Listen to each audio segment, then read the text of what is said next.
tadi saya katakan inflasi ini ketika turun tentunya memberi dampak kepada posisi di mana kita tahu bahwa apakah masyarakat tahan belanja atau tidak. Nah ini kita lihat dengan kenyataan yang terjadi bahwa memang sebelum puasa itu biasanya memang di dalam HBKN bulan Ramadan itu biasanya sebelum puasa 2-3 hari itu akan ada kenaikan dan 1 minggu sebelum Idul Fitri atau setelah menerima THR. Nah kami melihat inflasi turun, tetapi pada saat kita lihat di lapangan justru pembelanjaan sebelum puasa dan ini kita lihat ya sebelum nanti memasuki setelah THR itu masyarakat animo belanja sebenarnya tetap ada ya. Bahkan kita ketahui sudah mulai ada peningkatan di saat justru harga masih berfluktuasi. Nah untuk itu kami pelaku usaha sudah menyiapkan sebenarnya untuk barang-barang yang kita bisa kontrol itu barang-barang yang non HET harga eceran tertinggi kita sudah siapkan di distribution center kita dari 1 kuartal sebelumnya.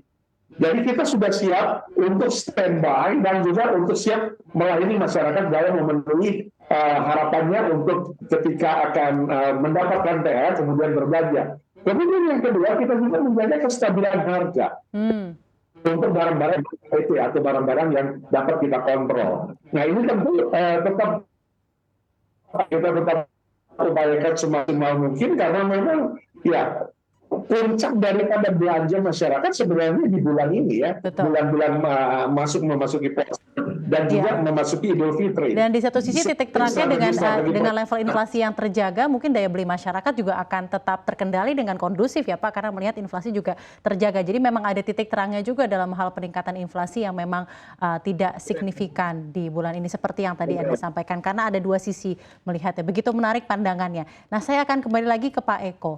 Di satu sisi juga kan kita lihat seperti yang tadi sudah disampaikan gitu ya oleh Pak Roy sendiri, memang Maret ini masih ada kemungkinan masyarakat untuk menahan konsumsinya, masih ada wait and see yang begitu terpampang nyata dalam hal perekonomian global dan konsumsi juga masih tertahan. Menurut Anda kebijakan apa yang bisa diambil khususnya oleh pemerintah untuk memboosting belanja masyarakat, ataukah Anda sebenarnya juga optimistis di bulan April ini masyarakat masih cenderung wait and see, nanti seperti yang kita tahu juga dan kita antisipasikan bahwa menjelang Ramadan atau seminggu menjelang Ramadan nanti akan seperti biasa, pola dan level konsumsinya akan kembali normal? Oke ya, kalau melihat ya ini mungkin agak surprise-nya di Maret tadi itu karena biasanya ya sebelum jadi minggu-minggu terakhir ya menjelang Ramadan itu biasanya ya rata-rata kalau kita lihat inflasi ya historicalnya itu antara 0,3 sampai 0,4. Nah ini tiba-tiba hanya sekitar 0,2 ya atau 0,18. Nah ini yang membuat wah ini kayaknya daya beli ini persoalannya begitu. Nah tapi kalau kita bicara nanti ketika bulan April ini begitu di mana ini ya menjadi kira-kira puncak begitu ya bagaimana kemudian Ramadan dan juga nanti momen Idul Fitri. Nah ini gambarannya adalah sebetulnya ya kemungkinan sih akan tetap inflasinya meningkat ya Mbak Safrina ya, jadi akan tetap cukup tinggi begitu. Ya nanti gambarannya tadi ya sebetulnya uangnya ada gitu ya karena growth dari savingnya masih cukup bagus dan kemungkinan akan dieksekusi ya belanja itu akan meningkat.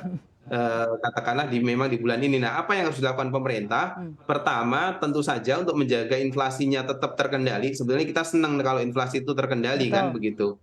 Itu adalah ketersediaan barangnya begitu. Kalau di retail tadi ya Pak Roy ya, itu mungkin produk-produk ya, sandang, makanan dan lain-lain itu banyak disediakan. Tapi mungkin ada juga yang kebutuhan sangat pokok ya, misalkan beras begitu atau daging atau yang lainnya begitu ya. Ini kebutuhannya biasanya sangat tinggi begitu, sehingga penyediaan itu sangat memerlukan peranan pemerintah begitu Mbak Safrina ya, melalui jalur distribusinya, kecepatannya juga untuk katakanlah ini ya memastikan ya bahwa di setiap pasar ini terutama pasar-pasar tradisional ini yang juga harus diperhatikan begitu karena ini pestanya semua umat muslim ya ini ya dan yang mayoritas ya di Indonesia begitu. Jadi dalam Saya rasa kalau konsumsi, hanya dengan silakan lanjut, distribusi Pak. dijaga baik ya bagus begitu Mbak Safrina ya, bisa berkontribusi besar begitu, tidak terlalu banyak ke model insentif atau apapun, menjaga distribusi itu sudah sangat ini ya sangat kontributif bagi terlaksananya hilatan Lebaran ini secara baik begitu.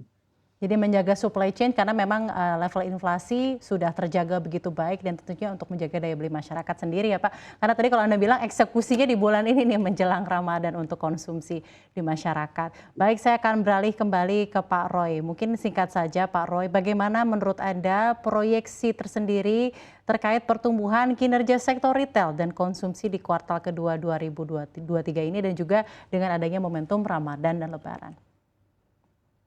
Ya, kita tentunya optimis, Mbak Sabrina, bahwa yang tadi juga Pak Eko katakan, memang pasti di masyarakat ada terjadi anomali-anomali pola belanja atau customer behavior karena naik turunnya juga harga. Ya, ini sangat menentukan. Ya, naik turun harga tidak hanya soal kebutuhan pokok saja, ya harga-harga yang nggak bisa kita kontrol, harga HET itu harga yang sangat tergantung dengan cuaca, ya komoditinya sangat tergantung dengan kecukupan stok dan lain sebagainya.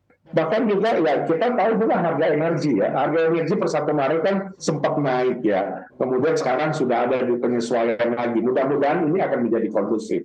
Jadi kita optimis melihat di kuartal ini kedua, setelah kita tahu bahwa pertumbuhan ekonomi kita cukup signifikan ya, kemarin kan kita tahu di tahun kemarin yaitu kita tutup dengan angka yang bagus ya. Jadi kondisi ini tentu kita melihat di tahun ini ya mudah-mudahan kita bisa di atas angka 5% ya, plus minus lah 4,9 sampai 5,1% ya. Kemudian kita ketahui bahwa ini juga yang dikontribusi oleh konsumsi domestik hampir 52%, 53% ketika kita melihat tahun ini.